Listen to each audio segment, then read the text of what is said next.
त्यांच्या नेतृत्वाखाली हा पक्षप्रवेश सोहळा होत आहे तेव्हा कधी करावं.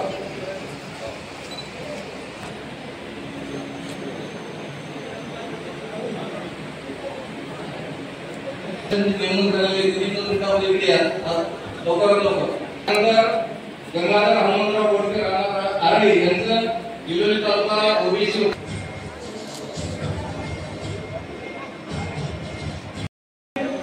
तसेच उपस्थित उमाकांतजी गोपचड साहेब पहिल्यांदाच लोकसभेच्या नंतर सन्माननीय अशोकरावजी चव्हाण साहेब तसेच आपले अजितरावजी गोपचड साहेब आपल्या मतदारसंघामध्ये बिलोली तालुक्यामध्ये प्रथमच आपली विधानसभेच्या अनुषंगाने या ठिकाणी बैठक व कार्यकर्त्यांना मार्गदर्शन या ठिकाणी करण्याकरता आपल्याला विशेष करून आपल्याला आज आलेले आहेत. अतिशय महत्त्वपूर्ण वेळ आहे. विधानसभेची निवडणूक अगदी काही दिवसामध्ये येऊन ठेवलेली आहे. वेळ अतिशय कमी आहे. त्यामुळे आपण उत्स्फूर्तपणे काम करावं यासाठी आज आपण मार्गदर्शन करणार आहे. काल परवाच संभाजीनगर या ठिकाणी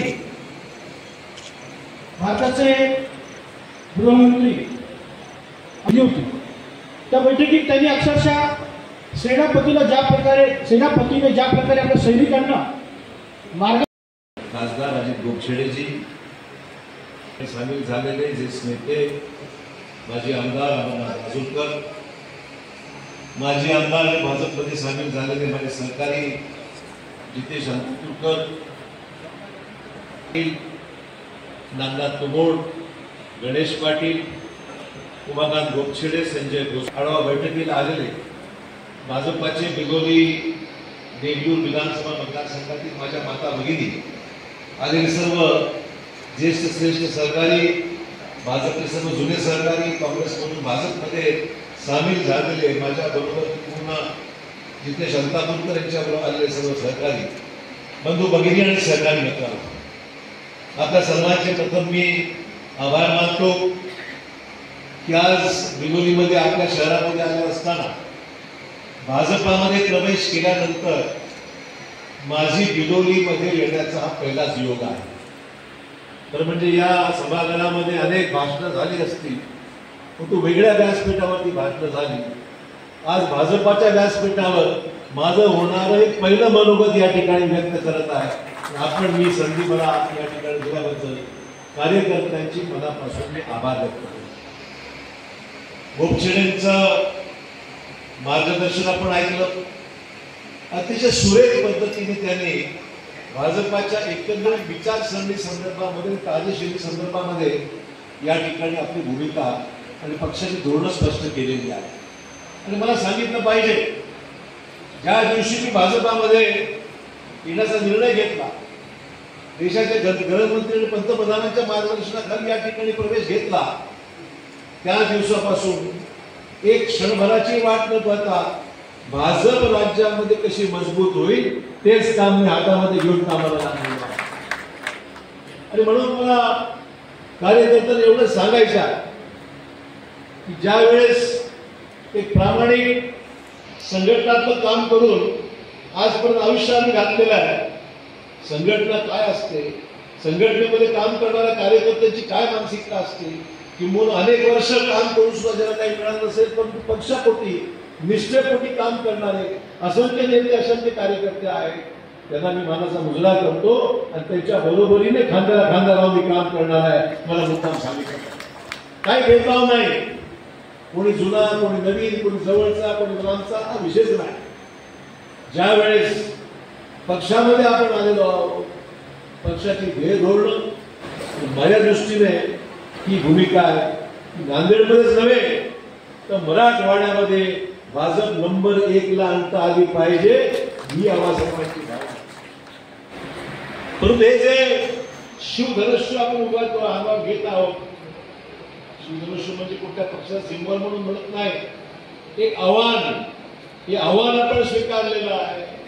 हे आव्हान फक्त एकटा अशोक चव्हाण किंवा एकटा गोपछेडे किंवा एकटा अंतापूरकर किंवा राजूरकर एकट्याचं काम नाही. जोपर्यंत तुम्ही आणि आम्ही एकत्र येऊन चिकाटीने जोपर्यंत कामना करत नाही, जोपर्यंत घराघरामध्ये जाऊन मतदार आपण काढत नाही, मतदान करून घेत नाही, तोपर्यंत मित्र हे आव्हान एवढं सोपं नाही आहे की आपण पक्षात आलो, पक्षाच्या नावावर मतदान मिळालं, ठीक आहे, एकेकाळी मिळालं असेल, आजही मिळेल. आज या देशाचे असताना मला अजून तुमच्यासोबत काम करीत करीत अशा सगळ्या गोष्टींना मला शिकायचं दिवले झाले. तसं जितेजी आल्यानंतर तुमचा मला फोन झाला, मी वारण्यात होतो साहेब, कारण या सगळ्या यायला मला उशीर होता यायला, पण मी रात्री आपल्याला फोन केला की साहेब कृपा करून तुमचं विमान जे आहे माझ्यासाठी किमान आपण एक अर्धा पाऊण तास थोडंसं थांबावं. त्याबद्दल मी तुमचं मनापासून आभार व्यक्त करतो साहेब की तुम्ही माझ्या विनंतीला मान ठेवल्याबद्दल. सगळ्यांनी आपल्या विरोधी तालुक्याच्या वासियांनी साहेबांनी माझ्यासाठी अर्धा पाऊण तास उशिरा निघाले. मला एक सांगायचं साहेब, जिथे जे आपण भाषणात म्हणाला म्हणजे पहिल्या परीक्षेत 50% मार्क तुम्हाला मिळाले, म्हणजे राष्ट्रपुत म्हणलात, पक्ष नंतर म्हणलात, व्यक्ती नंतर म्हणलात. ही जर समजा विचारसरणी तुम्ही जर मनामध्ये घेऊन चालला तर आता जरा तुमचं फारसं ठरलेलं आहे. तुम्ही एकदम गडबड करू नका. लगेच कोणत्या म्हणलं भावी आमदार म्हणजे आमचे तुर्मी साहेब लगेच उत्साहात म्हणजे इतक्या लवकर भावी आमदार म्हणू नका. ही पार्टी भल्या भल्याला पोचली देते बरं, सोपी पार्टी नाही. थोडं माझी तुम्हाला विनंती आहे, पहिले आपल्याकडे जुन्या काळात पद्धत होती चव्हाण साहेब, आमदारकी जर लढवायचे असेल तर मी आमदार होतो किंवा मला आमदार करा असं म्हणायचं नसते. मी होऊ का म्हणून प्रत्येक गावाला जाऊन आशीर्वाद घ्यायचा. जनतेला जनार्दन असते, जनता परमेश्वर असतो, आणि त्यातल्या त्यात ही भारतीय जनता पार्टी तर भले भल्याला चित करणारी. रात्रीतून माझं तिकीट गायब केलं, शपथविधी होणार होता उद्या सकाळी, आणि आजच्या रात्री माझं तिकीट काढून दुसऱ्या दिलं, काही सांगता येत नसते. त्याच्यामुळे या भारतीय जनता पार्टीच्या सगळ्या कार्यकर्त्यांना पहिले भेटा दिजेसी. काँग्रेसचे तुमच्यासोबत आलेले तर तुमचेच आहे, पण पहिले आमच्या भाजपच्या कार्यकर्त्यांचं मन जिंका. आमच्या भाजपमध्ये काम करणाऱ्या बूथ, शक्ती केंद्र, आमचे प्रभाग, आमची रचना, आमचे विधानसभेचे प्रमुख, आमचे विधानसभेचे संयोजक, आमचे फार वेगळे प्रकार आहे. समन्वय प्रभारी तुमचं रोग पूर्ण सोपं नाही, कारण तिथं प्रभारी वेगळा आहे, संयोजक वेगळा आहे, समन्वयक वेगळा आहे, गावातला बूथवाला वेगळा आहे, त्याच्यावर शक्ती प्रमुख आहे, त्या शक्ती प्रमुखाच्या वर वेगळा त्याचा मंडळ प्रमुख आहे, त्या मंडळ प्रमुखाच्या वर असे आमची जवळपास 3 टन 4 टन सिस्टीम आहे, आणि त्याच्यावर एक आमचा संघटन मंत्री आहे. संघटन मंत्री म्हणजे फक्त जिल्ह्याचा मोठा तर अजून मोठा आहे. अजून मला वाटतं फोटो टाकला नाही, कमी केलं तुम्ही संघटन मंत्र्याचा फोटो टाकत नका, तिकीट दिलेच का ठेवते वरून येते तिकीट. विस्तारक आहे आमच्या इथे आंदोलन नावाचे एक संघटना आहे, लक्षात ठेवा. ते भूमिगत सगळा संदेश देतात.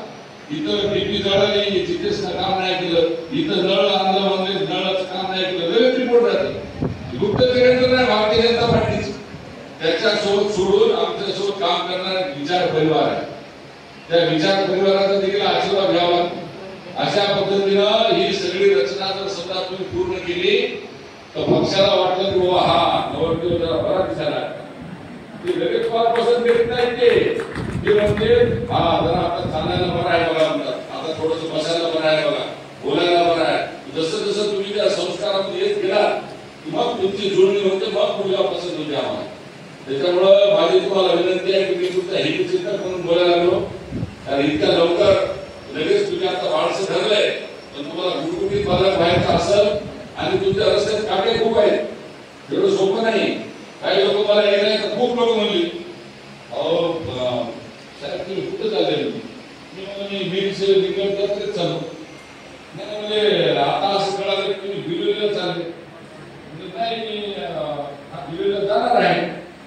आणि आपली सभा नाही की काँग्रेसची सभा आहे, काँग्रेस सभा कसं काय काँग्रेस सभा आहे, अजिबात काँग्रेस सभा नाही. मी त्या सगळ्या लोकांना छाती टोकपणाने हे सांगितलं की या ठिकाणी भारतीय जनता पार्टीच्या संघटनेमध्ये ज्यांनी नेतृत्व करण्याची भूमिका घेतलेली त्या अशोकराव चव्हाण साहेबांच्या नेतृत्वामध्ये या भागातल्या भारतीय जनता पार्टीच्या कार्यकर्त्यांच्या बैठकीमध्ये मला निरोप मिळाल्याच्या नंतर मी महाराष्ट्राच्या कोपऱ्यातून जरी निरोप आला तर मी त्या पार्टीच्या बैठकीला गेल्याशिवाय राहणार नाही. त्यामुळे तुम्ही किती जरी वाटेमध्ये मला निरोप दिले तरी मी त्या बैठकीला बैठकीत जाणार आणि त्या ठिकाणी आमच्या सगळ्या कार्यकर्त्यांना मी संबोधन करणार. याचं कारण असं आहे, चव्हाण साहेब या बिलोली तालुक्यात सगळ्यात पहिल्यांदा एमबीबीएस झाल्याच्या नंतर भारतीय जनता पार्टीचं जर कोण रोप लावला असेल तर मी आणि माझ्या सहकार्याने रोप लावलेला आहे. इतकी भारतीय जनता पार्टी आम्हाला बोलू द्यायची नाही. माझ्या सर्व कार्यकर्त्यांना विनंती आहे, जुन्या कार्यकर्त्यांना जे आता जितेश सोबत येत आहेत त्यांचं मनातून स्वागत करा. जे जितेश सोबत येत आहेत त्यांना आपल्या पोटात घ्या.